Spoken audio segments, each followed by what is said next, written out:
Om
Sahana Bhavatu Sahano Bhunaktu Sahaviryam Karavavahai Tejasvinavaditamastu ma vidvishavahai.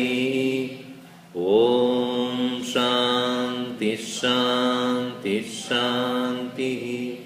Samasta Jana Kalyane Niratam Karunamayam Namami Chinmayam Devam Sadgurum Brahma Vidvaram. Om Partaya Pratibodhitam Bhagavata Narayanena Swayam Vyasena Gratitam Purana Munina Madhye Mahabharatam Advaitamritavarshinim Bhagavatim Ashtadashadhyayinim Ambatvam Anusantadami Bhagavad Geeta Bhavadveshinim Yam Brahma Varunendra Rudra Marutaha Stunvanti Divyaistavaihi Vedai Sangapadakramopanisadaihi Gayanti Yam Samagaha Dhyanavastita Tadgatena Manasa Pashyanti Yam Yogino Yasyantam Navidussura Suraganaha Devaya Tasmai Namaha Devaya Tasmai Namaha. In this chapter, chapter 4, Bhagavan Sri Krishna began to say that I have given this knowledge of Karma Yoga, which is engaging in action with a detached mind. I have given this knowledge in the beginning of this creation. Imam vivasvade yogam proktavan aham avyayam vivasvan manave praha manurikshvakave abravid. This knowledge is so precious, I gave this to rulers, because yata raja tata praja, as the king so are the followers or the citizens. But it so happened, this knowledge, as it has been handed over from one generation to another, somehow it lost its power. Not that the very practice is wrong, but those who practiced were not doing it right. Evam parampara praptam imam rajarshyo viduhu sakaleneha mahata yogo nashta parantapa. This lost its power because of the people who have practiced did not do it correctly. That happens to any skill for that matter. Sometimes we do find people who are learning Bharatanatyam and at the same time Taekwondo. When they are doing on the stage, we do not know what exactly they are doing. the elegance and beauty of Bharatanatyam is gone. It looked like a fighting. Or probably the same that Taekwondo master also will say, oh, they are doing some kind of a dance here. So when the spirit of a particular practice is forsaken, obviously the effect will go away. So this, having been handed over after many generations, lost its efficacy.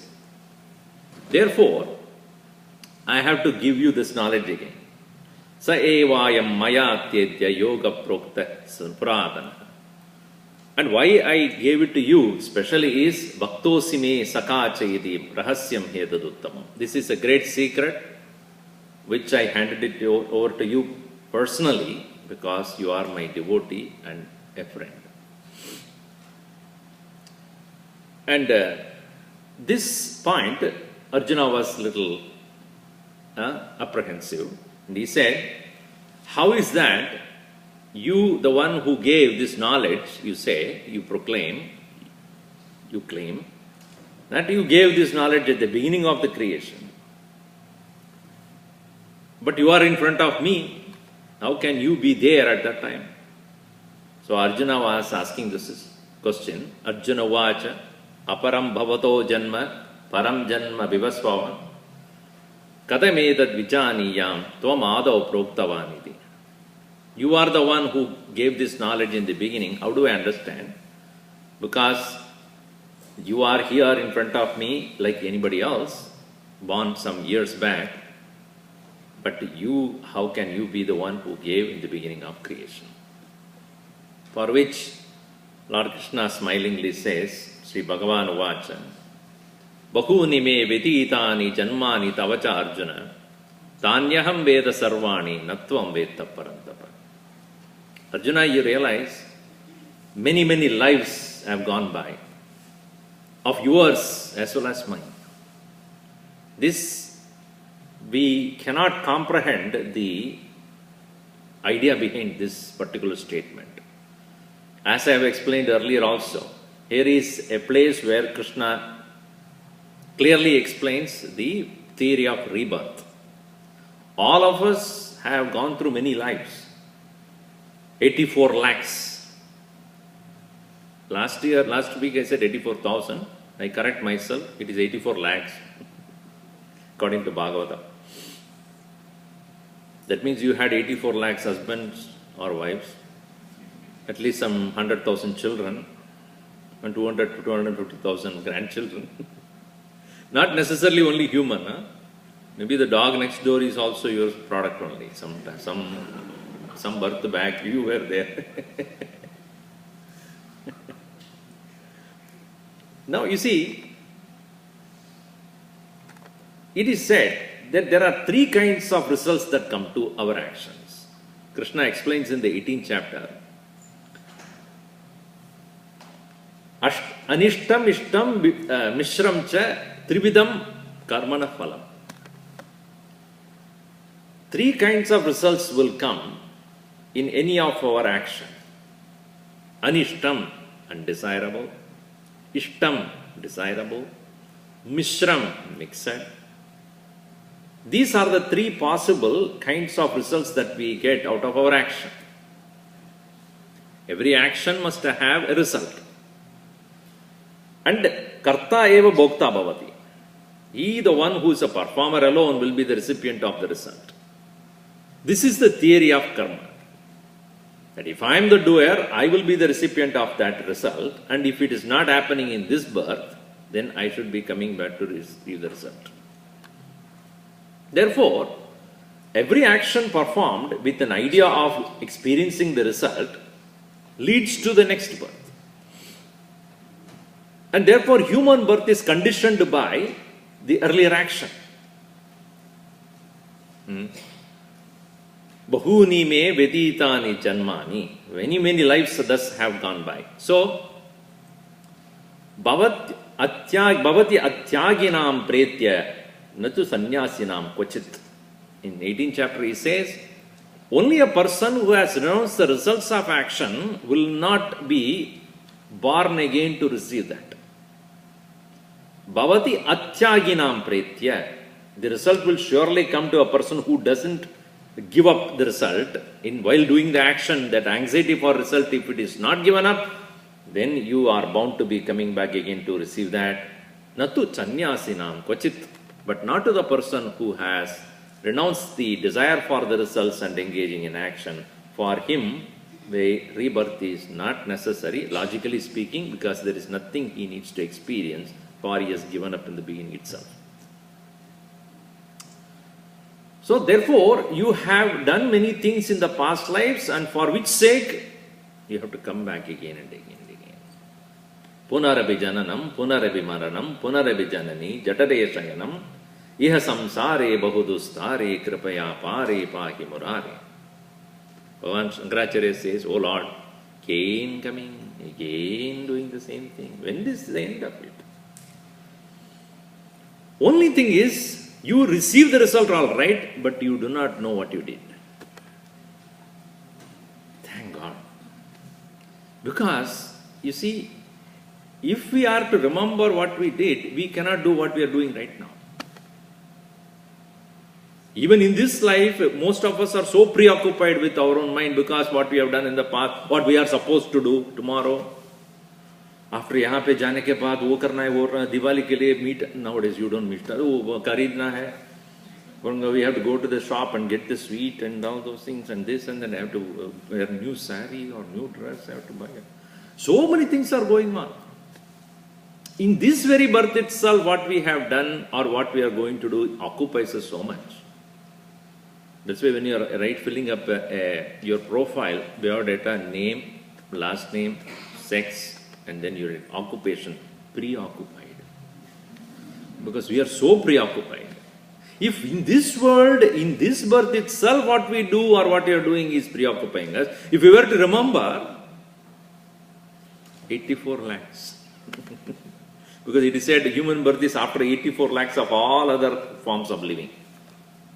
From unicellular organism, from being a bacteria, from being an atom particle. So, it is good that you don't remember. Natvam vetta, you don't know. But the Lord says, I know, I do remember.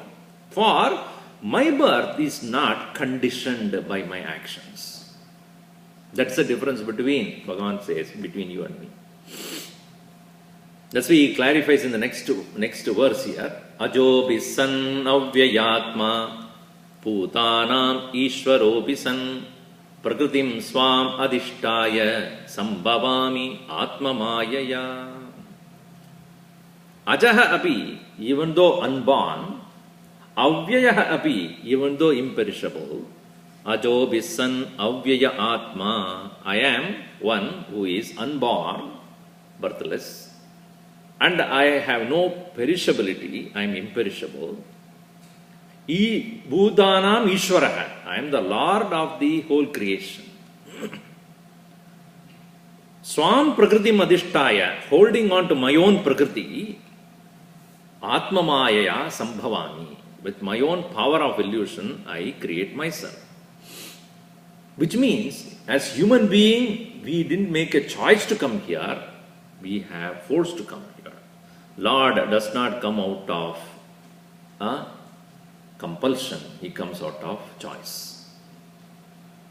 Whereas you and I do not have any choice. If you were given a choice, you would have come here.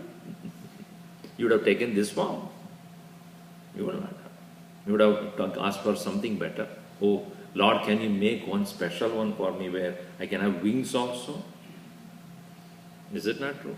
Why unnecessarily pay to the aircraft airlines? Whenever I want to go to India, just fly. So our birth is not our choice.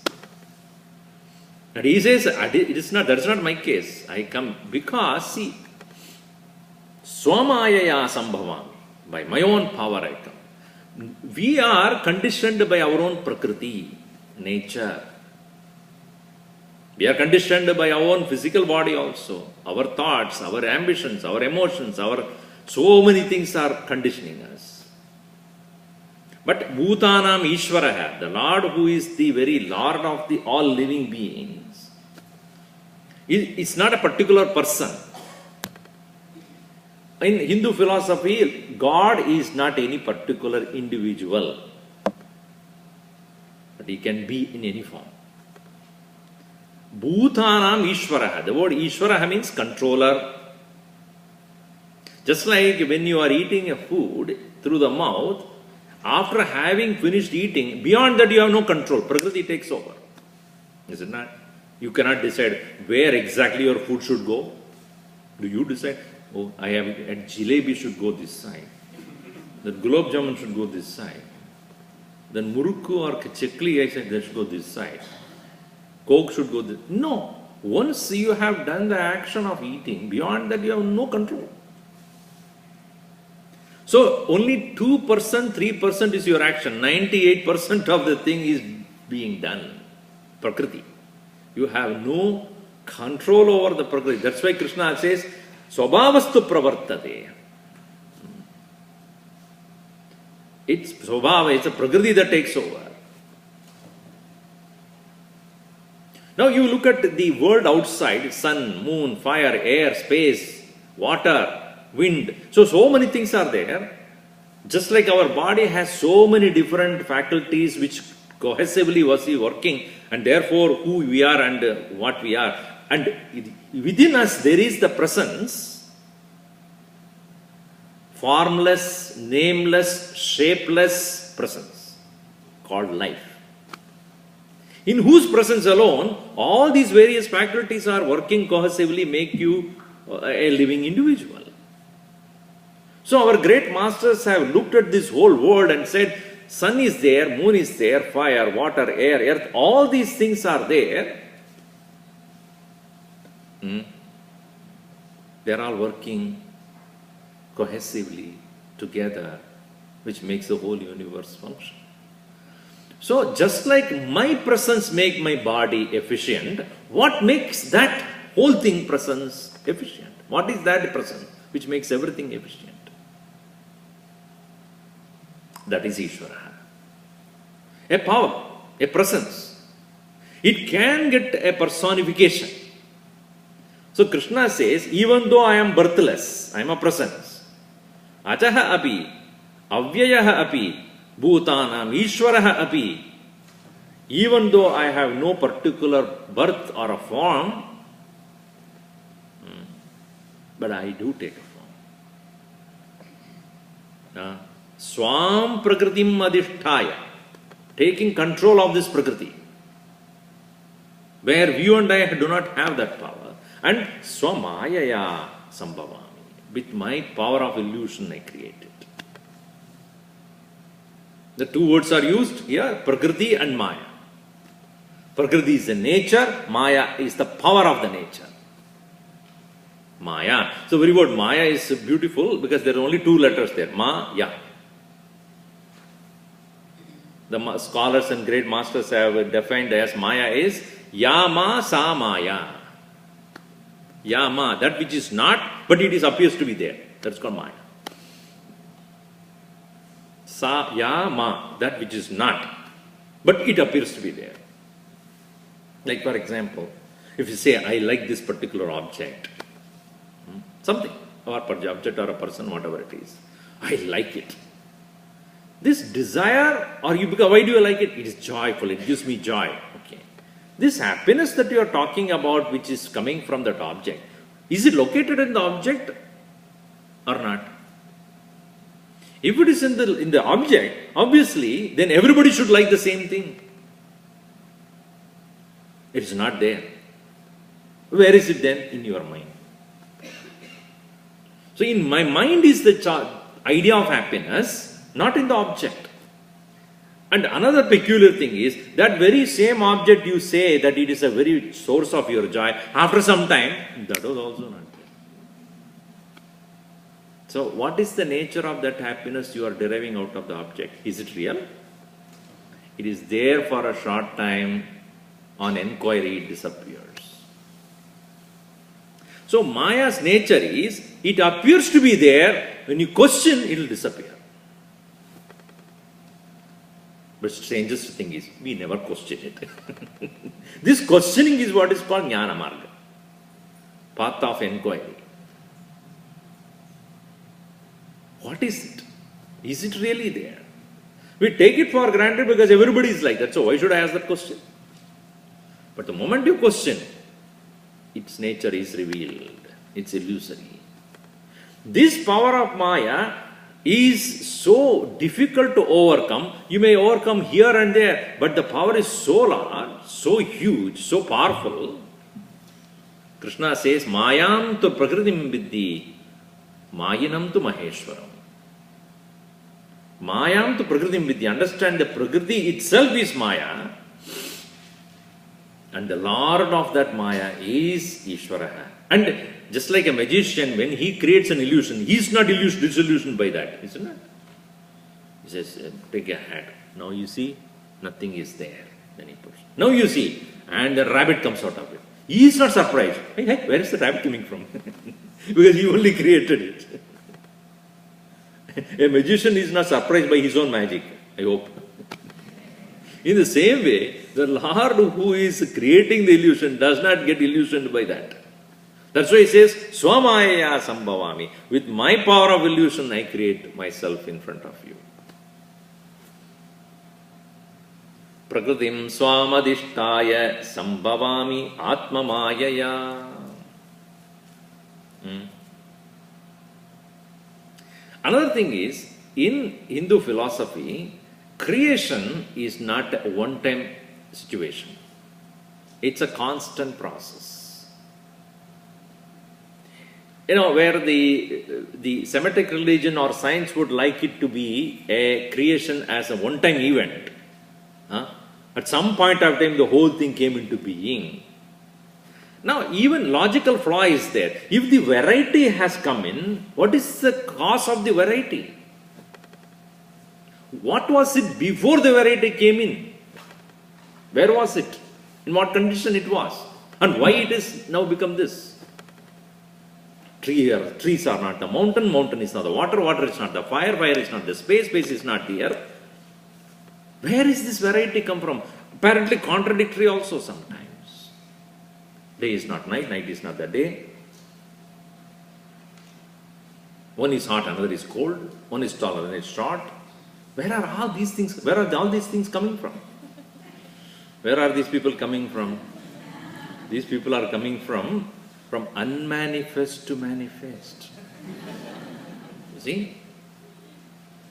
Earlier they were unmanifest, meaning behind the screen, behind the partition. Now they are manifesting slowly. Right? In the same way, creation is unmanifest become manifest. He explains in the second chapter very clearly. Avyaktadini bhutani vyakta madhyani bharata avyakta nidhanani eva tatra ka paridevana. Hey Arjuna, why are you crying about? Why? Because this creation itself is only a manifestation. Just like, for example, before starting from your home, whatever thoughts you had about coming here and then dropping your children, those thoughts were there, and how to wade through the traffic and then where to park, all those thoughts were there. Those thoughts are not here right now. Where those thoughts have gone? Were you there or not? Where those thoughts were there or not? Where were those thoughts in your mind? Where are they now? Now I am talking to you, all listen. After this class, where will those thoughts be? Sure, it will not be there. The moment you walk out of the hall, hollow ho gaya. It won't be there unless you retain some ideas, part of your memory. So many people you meet every day. Do you remember all of them? What happens to those thoughts? Those thoughts are available at that particular point for you to experience or whatever, then afterwards it's gone. Is it not? So in the same way here, what we understand is creation is nothing but unmanifest coming to manifest. Again going back to unmanifestation. Jatasya dhruvo mrityuhu dhruvam janma mritasya cha tasmat aparihara arte natvam shochitum arhasi. That which is subject to be birth, subject to death. That which is subject to death, subject to birth. Why are you crying about this? Apariharartha, you cannot stop it. So creation, according to Hindu philosophy, is not a particular event taking place at some time. It's a constant process. So the jivas which were earlier, whatever they have done, they left their physical appearance, and then according to their own past action, they come to manifest again and manifest, again and manifest. Yesterday gone, today came, today will go, tomorrow will come. That is creation. Only thing is, I remember them, you don't.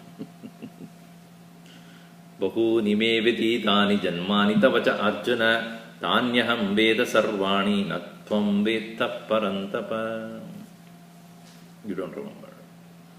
Ajobisan avyayatma bhutanam ishwarobisan prakritim swam adhishtaya sambhavami atmamayaya. Now you understand. Therefore, my birth is not like yours. My birth is I made a choice. And you have not made a choice. And therefore, you are conditioned by the actions of your own past. And therefore, you have not seen the freedom there.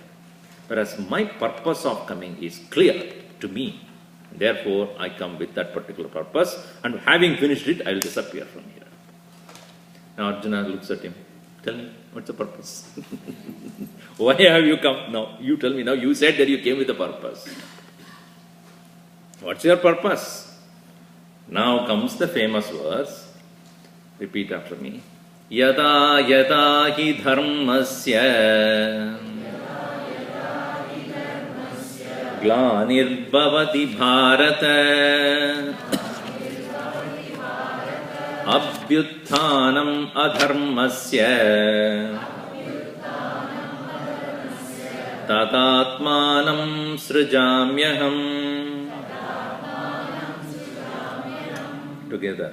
Yada yada hi dharmasya glanirbhavati bharata abhyutthanam adharmasya tadatmanam srijamyaham. Tada, then, atmanam srijami, I create myself.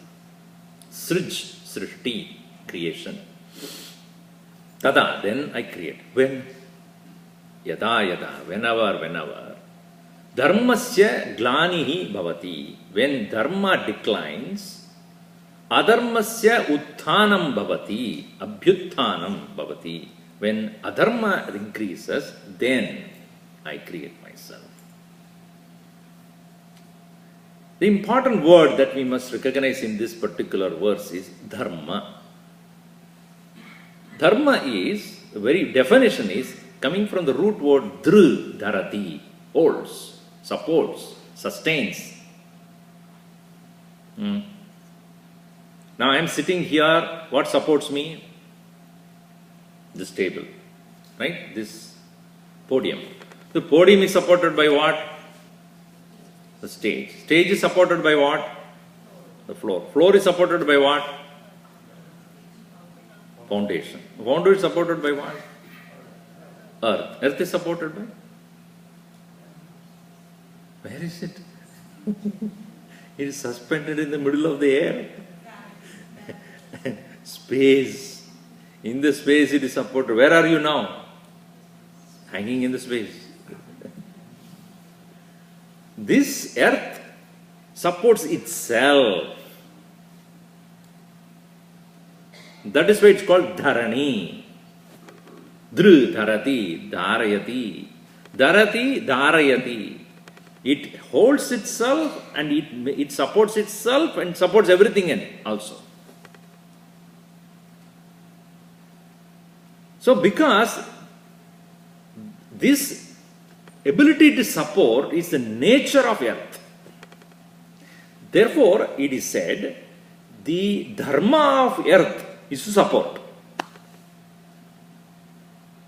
Space in which everything gets accommodated. What is the nature of space?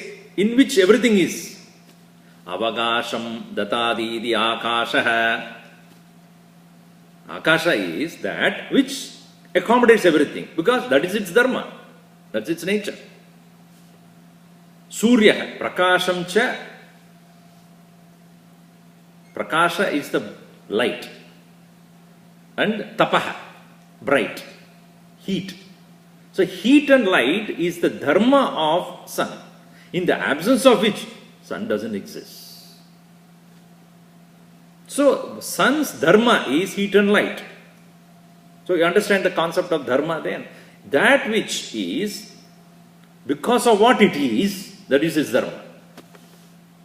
In the absence of which it doesn't exist. This is one definition of dharma. I'll come to the other one a little later. So dharma of a thing is the very nature of a thing, because of which it is what it is, and because of which it functions to support other things. Sugar, what's its nature? Sweet. I'll give you sweetless sugar. I don't want that. Just like you go to a Gujarati house, their dal should be sweet. If it is not, you wonder whether you have come to Gujarati house or anybody. गुड़ नहीं है तो दाल में क्या है? इसमें दाल में कुछ डाला नहीं. Good must be there, because they want to see good in everything. Everything. So dharma is the nature of a thing, in the absence of which it doesn't exist. Therefore, dharma nasha will never take place. Only glani will take place. Glani means decline. It's the English word decline, glani. In Sanskrit it's called glani. Glani means it declines. How can it decline? It doesn't decline. People do not understand it. That is the decline here. If a thing's dharma is understood, if you use it for that purpose, it is dharma vyavahar. If you do something other than that, that is called dharma brashta, going away from dharma. That is dharma glani. So if there is a king, his nature is to protect the people, jana rakshakaha, raja, nrupaha. A king has to protect the citizen, and instead of doing that, he uses that for his own personal convenience and for personal comfort, then he is not a king. You all watched right now? What did Chandragupta was told by Arthashastra? What is his name? Chanakya. What did he say? Hey, you are here for your comfort? Huh? Sukharti? Did you not hear now in that video? Did you or not? Swamiji, what are you talking about? You're sleeping. What did he say? If you are a Sukharti, then you cannot be Raja, king. Dharmasya moola. What is the moolam of artha? Arthasya moolam dharma. If you have made money, bringing wealth to this country, that source of that should be dharma. Meaning, you know what it is and use it for that purpose. So, if there is a doctor and if he is doing the seva of being a doctor, then it is his dharma paripalaka. He is doing his dharma. But if he is doing for something else,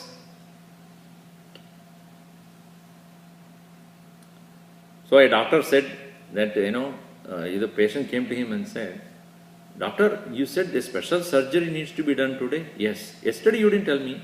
Yeah, today only I came to know that I have to pay more loans.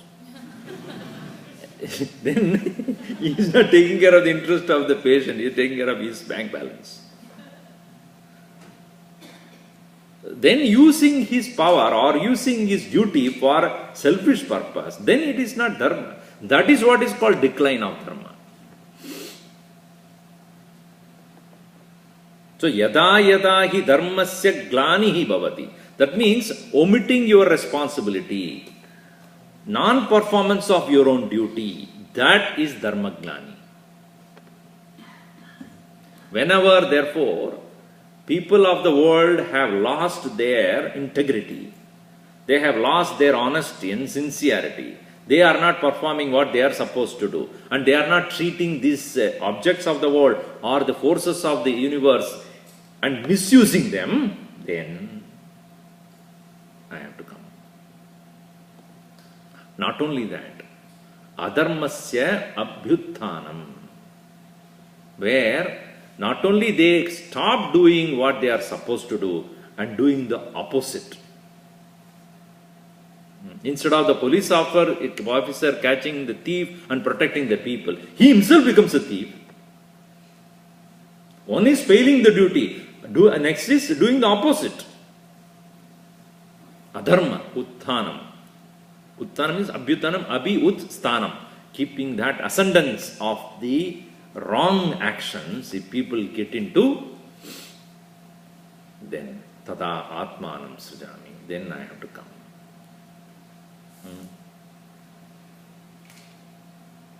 And understand creation, as we understand that, is Lord's expression. He himself is expressing as the sun, he himself is expressing as the moon, he is himself expressing as the wind and the water and the earth and the fire and everything, and he himself is expressing as individual souls. His own manifestation, the whole thing is. Maya tadamidam sarvam jagat avyakta murtina. And in Purusha Suktam also we say, when we chant Purusha Suktam, the ancient chanting, Sahasra Shirsha Purushaha Sahasraksha Sahasrapa Sabhubim Vishwato Vritva Atyadishtat Dashangulam Purusha Evedagam Sarvam. That Purusha, that Supreme Lord alone is everything. Yad Bhutam, what was in the past, Yad Chabhavyam, whatever in the future be. Since his own expression is that, when that is imbalanced, who else will come? If you are a SAP software architect, let us say, and you have created a particular software or a particular application, and if it is not functioning well, whom do they go to? Somebody else. You have written yourself proudly author. Your name is there. They'll come to you. Hey, you did it. Similarly, the Lord says, if there is a imbalance in the whole thing, when the dharma is not maintained and adharma is on the rise, it is my responsibility to come.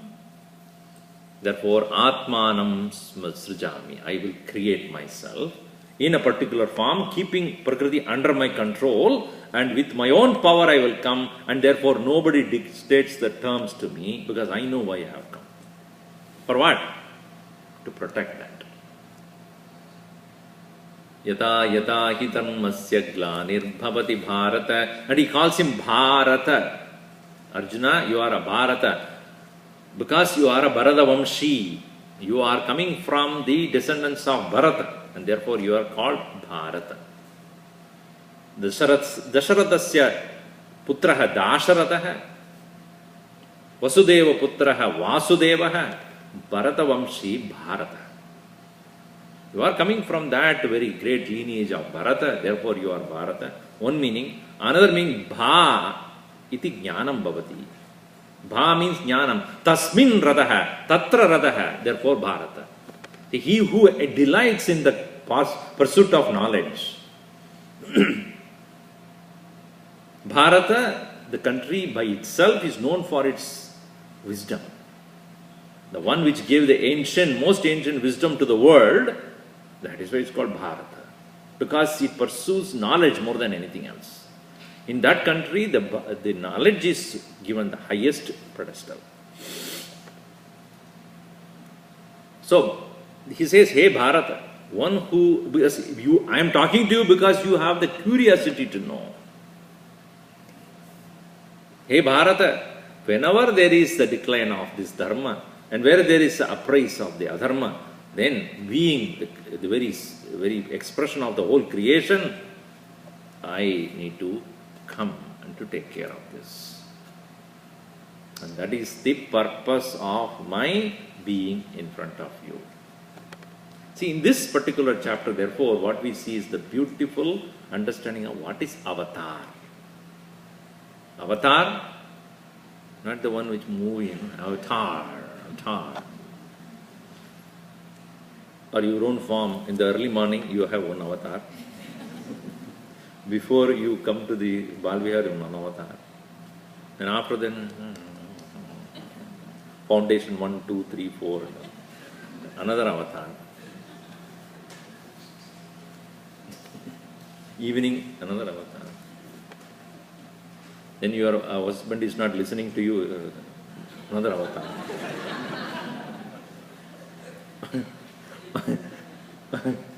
Before, one person said, before I married her, she was Chandramukhi, Swarnamukhi.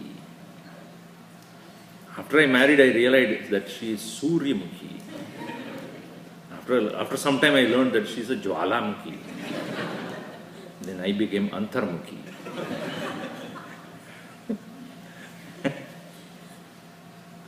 Anyway, that's all our avatar. The Lord coming down is the avatar. Avatarati means from one level, he comes down to our level. Avatarati, coming down. In any other chapter, no other chapter he talks about this. He says here in this chapter that I have come for a purpose and I tell you I have come. So we'll see more of it in the next session. I have to stop here. I'll tell you later why. Om sarve bhavantu sukhinah, sarve santu niramayaha, sarve bhadrani pashyantu, ma kaschid dukkhabhat bhavet. Om shanti shanti shanti. Harihi Om Sri Gurubhyo Namaha. Harihi Om.